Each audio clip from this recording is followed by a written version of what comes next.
Una puerta por tapiarse, de Alberto Alarcón. Como una solitaria sombra, el viejo Danilo atravesó la calle arrastrando su mohoso y abultado saquillo de siempre. Amanecía. El viejo abrió la gruesa puerta de su cuartucho de adobe, echó cerrojo y se dejó caer en el camastro sin quitarse el sombrero ni los lentes oscuros.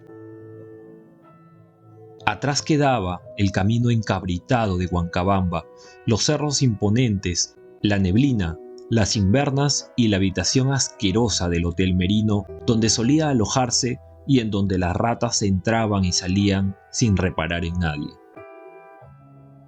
Atrás, también los maltrechos caballos y los propios que lo conducían por pedregosos senderos a la Laguna Negra, donde le gustaba sentarse y arrojar lajas para distraerse con el movimiento de las ondas. Por las noches, luego de una conversación insulsa con el brujo mayor, asistía gozoso a las primeras tomas de Huachuma y a las oraciones. En sus recuerdos, la candelada de las mesas se hacía más intensa, el cruce de las chontas, los escupitajos del florentino Aponte y esa caterva de rostros con los ojos desesperados, buscando en la oscuridad de la noche una cura para sus males y desgracias. El resto de los días era una larga excursión por el campo a la búsqueda y recojo de hierbas medicinales, hasta que el saquillo se ponía pesado y a él empezaban a dolerle los riñones. El retorno a su cuartucho era otra vez la cumbre del Huitiligún, el gélido paso por el Cerro Paratón, la placita de Canchaque, Serrán, y luego el polvo terco y menudo que levantaba el ómnibus en los arenales de la costa. A eso de las 2 de la tarde, tocaron suavemente a la puerta, y el viejo Danilo, restregándose los ojos, se levantó, presumiendo que sería la Natalia Jaramillo, la mujer a quien trataba de sus molestosos achaques. Pero no, era su nieto, el Benjamín, con los tirantes más sucios que de costumbre, y sin zapatos, como siempre. «Hola, abue», le dijo, y se fue de frente a desatar el saquillo, a la casa de los dulces serranos que Danilo acostumbraba traerle de sus viajes. El Benja, como le llamaba el viejo, solo tenía 10 años, pero le acompañaba con la paciencia y la solicitud de un lazarillo. Era hijo de Matilde, la única hija que Danilo había tenido, hacía más de 30 años, con una negrita de yapatera, que en paz descanse la pobre, muerta de la noche a la mañana, vomitando unas porquerías sanguinolentas y hablando una lengua extraña que nadie comprendía. Venganza de brujos o no, como dijeron, lo cierto es que desde entonces Danilo se sintió destinado a la desgracia. Por algún tiempo, ningún enfermo se atrevió a subir a su casa, y la viravira, la malva y el matico se fueron secando. Danilo no era brujo malero, no era su oficio ni su costumbre. Había empezado ayudando a su padre en la huaca a poner huesos dislocados en su sitio y a soldar los que se habían roto. Su padre era compositor, como decían los lugareños, pero algo entendían también de hierbas para curar las tembladeras, los granos de la piel y la melancolía. Lo recordaba parado en el dintel de su casa, con el traje blanco y almidonado de los domingos y su bigotito mosca que le daba un aire de aristocracia remota, o saludando a los viandantes hasta que pasaban los malograos de sus compadres y se lo llevaban a beber chicha en las picanterías del pueblo. Su padre jamás tuvo enemigos, y él mismo lo vio agonizando en su cama, rodeado por algunas mujeres del pueblo que lo ayudaron a bien morir. Pero con él, con Danilo, sin saber cómo ni por qué, acontecía lo contrario. Las mujeres lo miraban con sorna, y los amigos de su padre lo saludaban de mala gana. No obstante, llegaban hasta él, de madrugada o cuando la resolana atrancaba las puertas desvencijadas del caserío. Lo abordaban en secreto y como quien no quiere la cosa, pero a pesar de eso, él nunca dejó de curarlos y alentarlos. Hasta que un día decidió marcharse a Yapatera, detrás de la Rosaura, una negrita de buen ver que llegó cierta mañana a poner flores en el cementerio de la Huaca y a encender, sin darse cuenta, un leño en el corazón de Danilo. «Hay malas noticias, abue», dijo el muchacho, y se tragó la última migaja de un bocadillo. «Bah», contestó el viejo con desgano. «¿Cómo que será, pues?» «Dicen que se viene una maldición, abue. Hay cucambas y sapos negros por todos lados». «Calla, sonso». Prendieron la tulpa arrinconada y el viejo rengueando sacó una bolsita de arroz del fondo húmedo y negro de su saquillo. En la noche, cuando llegó la Natalia Jaramillo, el viejo estaba deshecho. Benjamín había regresado a la casa de su madre y en el cuartucho reinaba una soledad apenas interrumpida por el humoso crepitar del candil. Al apearse, el viejo sintió en las rodillas un dolorcito agudo y profundo que no había experimentado antes. Pero se levantó. La Natalia Jaramillo era una cuarentona entrada en carnes y su mal consistía en una extraña explosión de sangre en el blanco de los ojos, no bien se bebía el primer vaso de cerveza o de chicha. Era la propietaria de una concurrida cantina y juraba que alguna vecina envidiosa le había metido el daño. ¿Te vieron?, le preguntó el viejo con la voz quebrada. No he visto a nadie, respondió la Natalia y se dejó caer sobre una butaca destartalada. Ese era el rito de siempre. En años anteriores era peor. Unas veces los vecinos mandaban a tirarle piedras en el portón mientras él atendía a sus pacientes. En otras, llamaban a la policía como si en el cuartucho se estuviera cometiendo algún crimen. «¡Quémenlo al brujo!», oía gritar a sus vecinos mientras los guardias se lo llevaban, cabizbajo y entristecido. Pero volvía siempre. La policía nunca encontró en el cuartucho nada malo, solo paquetitos con hierbas benéficas y las pertenencias normales del anciano. Cuando se hartaron de hostilizarlo así, arrojaron sobre el viejo Danilo un espeso manto de indiferencia. Era como si existiera solo para él mismo, entrando y saliendo de su pobre cuchitril sin importarle a nadie. Sus pacientes venían cada vez de más lejos, aunque nunca dejaron de llegar. Desde esa época, la hija le mandaba al Benja por las mañanas, lo cual fue una bendición que Danilo agradecía a la Virgen del Carmen en sus rezos. «Van a ser 2 tomas diarias», dijo el viejo sacudiendo una oscura botella con hierbas maceradas. «Bueno, pues», contestó la Natalia Jaramillo, y abrió su monedero de broches oxidados. Entonces se oyeron las primeras gotas de lluvia sobre las escasas calaminas del recinto. Sonó como si alguien soltara granitos de un maíz reseco, pero duró apenas unos cuantos segundos. «Vaya con el susto», dijo la mujer suspirando. «Hasta luego, don». Y salió a confundirse con las sombras. Danilo se quedó un instante contemplando el cielo y lo encontró impenetrable. Un chorro de aire helado lo hizo atrancar la gruesa puerta y arrojarse en su camastro, pensativo. Las primeras lluvias empezaron a caer por las tardes. El cielo se encapotaba desde temprano y a eso de las 5 el aire se ponía frío y soplaba con dirección al mar. Los últimos ramalazos de sol se soterraban y empezaba una lluvia oblicua y tenaz que obliteraba los contornos de las casas y las gentes. De pronto se interrumpía y volvía en las madrugadas abriéndose paso por las canaletas o las goteras. Al principio fue solo un capricho del cielo. Los menos medrosos la recibieron alborozados, los enamorados se quitaban los zapatos y se ponían a caminar y a jugar abrazados en las calles.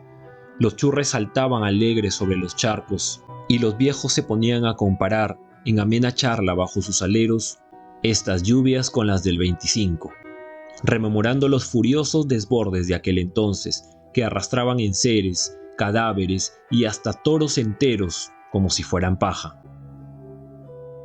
No había punto de comparación. Estas aguas son asustamestizos, pasadita de nubes y nada más. Así comentaban los viejos mientras iba tiñéndose la noche y los recuerdos menudeaban con el anisau o el cañazo, si lo había. Durante esos días, el viejo Danilo se dedicó a taponear las goteras de su techo. Los vientos fríos y el agua lo habían vuelto lento y pesado, haciéndole difícil el trabajo. El Benjamín llegaba un poco más temprano y se ponía a pelear con la leña mojada hasta prenderla. Los dos cocinaban, salvo los sábados. Ese día, aparte de cocinarles, Matilde limpiaba el cuarto y lavaba la ropa de su padre. Después del almuerzo, el viejo le contaba historias de aparecidos o lo instruía sobre las plantas. Hierba santa, hierba mora, poleo del Inca, eran nombres que Lazarillo repetía entre sonriente y curioso. Por su parte, el nieto le contaba sus pequeñas ocurrencias: la cometa atrapada entre unos cables de luz, el trompo que le partieron a quiñazos o los correazos recibidos de su madre por irse al río sin su permiso. Ambos evitaban, como si se hubieran puesto de acuerdo, hablar sobre la lluvia. A veces, el único comentario provenía del muchacho. «Llueve fuerte, abue, ¿no?», decía, y el viejo se limitaba a murmurar palabras incomprensibles. Ahora que el mal tiempo arreciaba, el Benjamín se iba más temprano, pero antes arreglaba la cama y le ponía al abuelo sus medias de lana. Apenas el viejo Danilo lo veía salir, sentía un bulto doloroso en el pecho y le entraban ganas de volver a sus 20 años y no ser más el odiado fantasma ni el perro solitario que se sentía en ese momento. Algunas veces lloraba, se refregaba los ojos con su pañuelo mugriento y con una mueca de sonrisa balbuceaba: «Llanto es agua, ¿pa' qué más agua, carajo?». No pararon las lluvias. Los días eran una llamarada esplendente y en el cielo se formaban nubes descomunales que luego se volcaban sobre la tierra con una furia cerril. Los pájaros marinos pasaban huyendo desesperados y abajo, en las calles, el agua corría desbocada. El golpe sobre las calaminas era espeso y de rato en rato se oía desplomarse a lo lejos las casuchitas de adobe.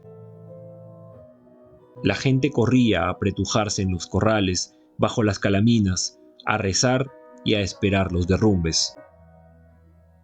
Empezaron a brotar las aguas pestilentes, se formaron inmundos albañales y en el cielo se perdieron para siempre las estrellas. Las casas amanecían sepultadas por el agua, las gentes más pobres morían a causa de la miseria o la imposibilidad de conseguir vituallas. Los calabozos se llenaron de flamantes ladrones y en los techos de torta brotaban plantas de maíz o de sandía en una germinación milagrosa. Una menuda y desconocida fauna afloró sobre la tierra: cucambas, saltamontes, latigazos, animalitos ignotos y sapos negros. A cualquier hora, el cielo se iluminaba de blancos cúmulos, luego se ponía gris y el viento bramaba anunciando la lluvia. El agua corría sin cesar, en chorros gruesos, semejantes a cordeladas de cristal. Nadie hablaba, solo se oían los aparatos de radio dando noticias fúnebres y predicciones sobre la continuación o el cese de las aguas. Una noche, los rayos empezaron a caer sobre la misma ciudad. El viejo Danilo iba gastando una a una las pocas monedas que le quedaban. Cada vez, el pleito del Benjamín con la leña era más intenso, y el viejo veía con amargura cómo el muchacho se iba poniendo más pálido y más flaco. Ya no volvió la Natalia Jaramillo con los ojos ensangrentados, ni el Felipe Mogollón, a quien torturaban los insomnios, ni la Leandra Camino con su menor hija atacada por una calvicie voraz. En un rincón del cuartucho, el saquillo de las hierbas se fue volviendo una pelota húmeda y verduzca, y el viejo tuvo que botarla porque se estaba pudriendo. Por las mañanas, Danilo tomaba un pocillo de café negro y tragaba sin gana los 2 panes duros que le llevaba su nieto. En la tarde comían cualquier cosa y por la noche, una vez solo, se olvidaba de comer. Se entretenía tratando de adivinar el sitio por donde cantaban los grillos o viendo quemarse a las langostas en el fuego del mechón. «Animales cojudos», decía por decir algo, mientras se iba quedando dormido bajo una nube de zancudos y el sonido bronco de los truenos anunciando los rayos. Hoy el Benjamín no había venido. Temprano, el viejo Danilo sintió que los pulmones le ardían y estuvo dando vueltas en su camastro, sin probar alimento. Deseó que un perro callejero lo engañara golpeando su cola contra la puerta y le vinieron unas ganas inmensas de llorar. Sintió que en la casa contigua prendieron el aparato de radio, aprovechando la tregua de esas horas. Hacía frío aún. El viejo jaló las mantas para abrigarse y se dispuso a escuchar. El río estaba a punto de rebasar las defensas y la inundación de la ciudad era solo cuestión de horas. Se pedía a los moradores de ambas riberas que abandonaran sus casas lo más pronto posible. «Maldición, pues», murmuró el anciano, y se vio a sí mismo sobre el puente viejo, una tarde cualquiera de sus años mozos, oliendo el aire fresco de la cuenca sobre la cual volaban alegres parvadas de golondrinas. El locutor hizo un grave silencio. Luego habló. Un avión del ejército que transportaba víveres para los damnificados había caído en la madrugada sobre 6 pobres casuchas del barrio norte. Habían muerto todos sus tripulantes y un número todavía impreciso de moradores. Así, una tras otra se sucedían las malas nuevas. El viejo giró pesadamente sobre su cama y lloró. Una hora más tarde, el mismo locutor anunció la relación de los muertos. A Danilo se le hizo un nudo en la garganta. Lo sabía. Ese era el barrio donde vivían su hija y su nieto. Luego de algunos nombres ajenos, escuchó los de ellos. Los oyó como si se agigantaran en el aire, como si hubiesen salido disparados desde su corazón, dejándolo vacío.